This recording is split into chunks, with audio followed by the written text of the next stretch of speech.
সুপ্রিয় শিক্ষার্থী বন্ধুরা,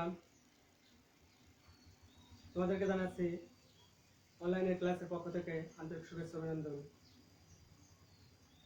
আশা করি তোমরা ভালো আছো, আমিও ভালো আছি। আজ তোমাদের সাথে আমি লাইভে আছি প্রশান্ত কুমার সাহা, সহকারী শিক্ষক, মহাজন গোসরের মাধ্যমিক বিদ্যালয় কালিয়া নড়াই। শিক্ষার্থী বন্ধুরা, একে একে আমরা অনলাইন ক্লাস নিয়ে চলছে তোমাদের সামান্য উপকারের জন্য। আশা করি আমাদের এই অক্লান্ত পরিশ্রম তখনই সার্থক হবে যখন তোমরা এই অনলাইন ক্লাস দেখে কিছু শিখতে পারবে। তো তারই ধারাবাহিকতায় সুপ্রিয় শিক্ষার্থী বন্ধুরা, আজ আমি যে বিষয়টা নিয়ে তোমাদের সম্মুখে হাজির হয়েছি সেটি হচ্ছে নবম ও দশম শ্রেণীর হিসাব বিজ্ঞান বিষয়ের অধ্যায় 2 লেনদেন। শিক্ষার্থী বন্ধুরা,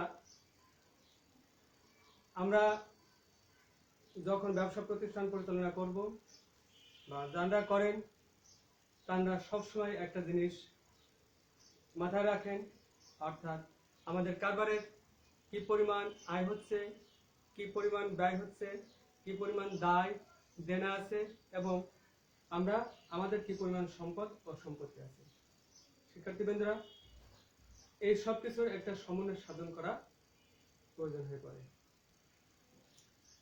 কারণ একটা ব্যবসায় সঠিকভাবে মুনাফা অর্জন করতে হলে বা ব্যবসাকে ক্ষতির সম্মুখীন থেকে রেহাই পাওয়ার জন্য আমাদের এই সমস্ত বিষয়গুলো সম্পর্কে সঠিক তথ্য জ্ঞান থাকা দরকার।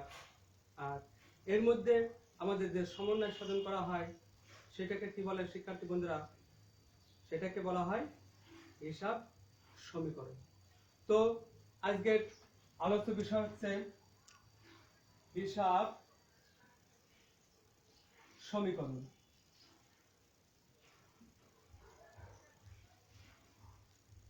হিসাব সমীকরণ।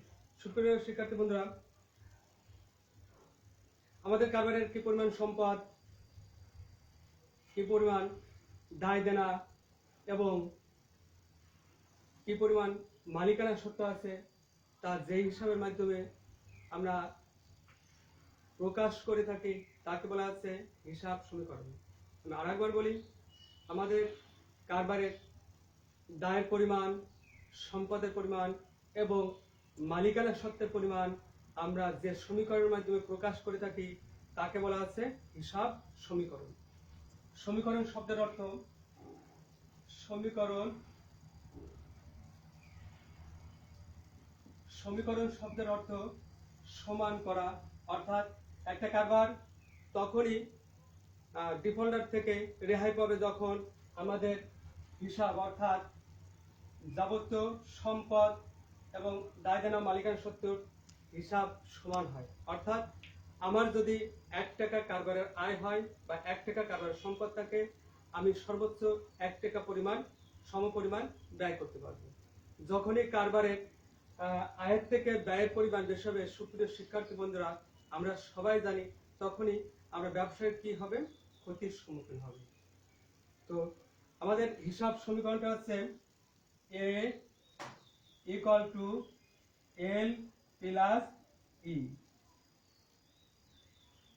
এখানে বলে রাখি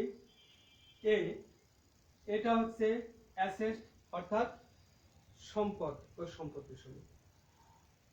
আমাদের কারবারের যত প্রকার সহায়ক সম্পত্তি ও সম্পদ আছে তার সমষ্টিকে আমরা এ দ্বারা প্রকাশ করি, অর্থাৎ সমান সমানে বাম সাইডে লিপিবদ্ধ করি। আর ডান পাশে আমরা যে এল এবং ইটা লিখছি, এই এলটা হচ্ছে কি দায় দেনা, আর ইটা হচ্ছে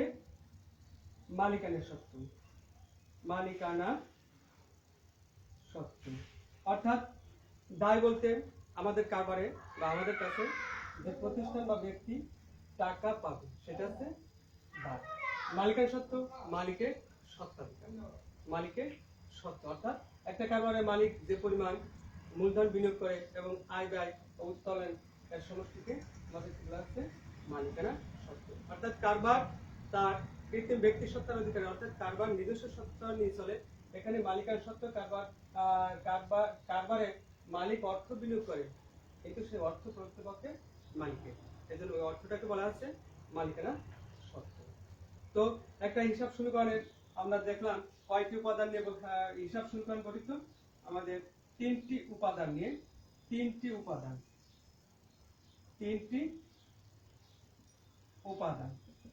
এই তিনটি উপাদান নিয়ে আমাদের হিসাব সমীকরণটা গঠিত। অর্থাৎ দায় দেনার পরিমাণ এবং সম্পদের পরিমাণ আমাদের সমান কিভাবে রাখতে হবে তা সেটা আলোচনা করার আগে আমরা আসি প্রত্যেকটা উপাদান সম্পর্কে আলোচনা করি। তো সম্পদ বললাম যে একটা কারবারের সম্পদ কোনগুলো হতে পারে, আসবাবপত্র, দালান কোঠা, অর্থাৎ স্থায়ী সম্পদ, চলতি সম্পদ, দীর্ঘমেয়াদী বিনিয়োগ, এই সমষ্টিকে অলুক সম্পদ, সবগুলো সমষ্টিকে আমরা এর দ্বারা প্রকাশ করি। এটা কারবারের একটা সম্পদ। এলটা বলছি, এলটা হচ্ছে কি দায়। দায় বলছে পাওনাদার, ব্যাংক ঋণ, ঋণ, বকেয়া ব্যয়, অগ্রিম আয়, এর সমষ্টিকে বলা হচ্ছে দায়। এটা হচ্ছে কি, এটা হচ্ছে সেই মালিকানা সত্ত্ব। শিক্ষার্থী বন্ধুরা, মালিকানা সত্ত্ব বলছে মালিকের অধিকার বা মালিকের স্বত্বাধিকারকে বোঝানো হচ্ছে। এই মালিকানা সত্ত্বের মধ্যে আবার চারটি উপাদান আছে। কয়টি উপাদান আছে? চারটি উপাদান আছে। এই উপাদানগুলোকে কি বলা হয় আমরা দেখি যে মালিকানা সত্ত্ব ই সমান সমান সি প্লাস আর minus D minus E x. এখানে সিটা হচ্ছে কি, ওই যে বললাম মালিকের মূলধন, সি হচ্ছে ক্যাপিটাল। ক্যাপিটাল বলতে একটা কারবারের মালিক যে পরিমাণ অর্থ নিয়ে, অর্থাৎ শুধু অর্থই ক্যাপিটাল হয় না, এক তারিখে অর্থাৎ ব্যবসা শুরুর সাথে সাথে মালিক যে পরিমাণ নগদ টাকা, ব্যাংক ব্যালেন্স, পণ্যদ্রব্য, আসবাবপত্র ইত্যাদি নিয়ে কারবার শুরু করে তার সমষ্টিকে বলা হচ্ছে ক্যাপিটাল, মূলধন। আর হচ্ছে রেভিনিউ, আয়। আরটা কি? রেভিনিউ, আয়। অর্থাৎ একটা কারবারের যে পরিমাণে আয় হচ্ছে, এই আয়ের সমষ্টিকে আমরা আর দ্বারা প্রকাশ করা হচ্ছে। আয় বলতে যেমন বিক্রয়, কমিশন প্রাপ্তি, ভাড়া প্রাপ্তি, যত প্রকার।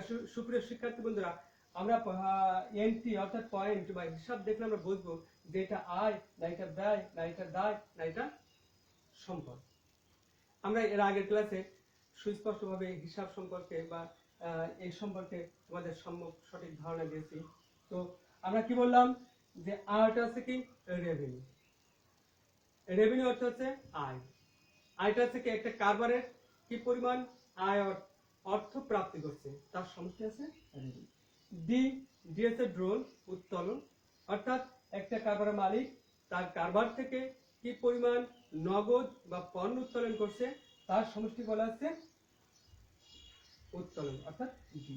এটা সবসময় আমাদের মালিকানার সত্ত্ব থেকে বাদ হয়ে যাবে। ইএক্স, ইএক্স অর্থ হচ্ছে এক্সপেন্ডিচার বা এক্সপেন্সেস, এর বাংলা হচ্ছে ব্যয়। অর্থাৎ একটা কারবারের অসংখ্য ব্যয় হয় আর এই ব্যয়ের সমষ্টিকেই বলা হচ্ছে ইএক্স।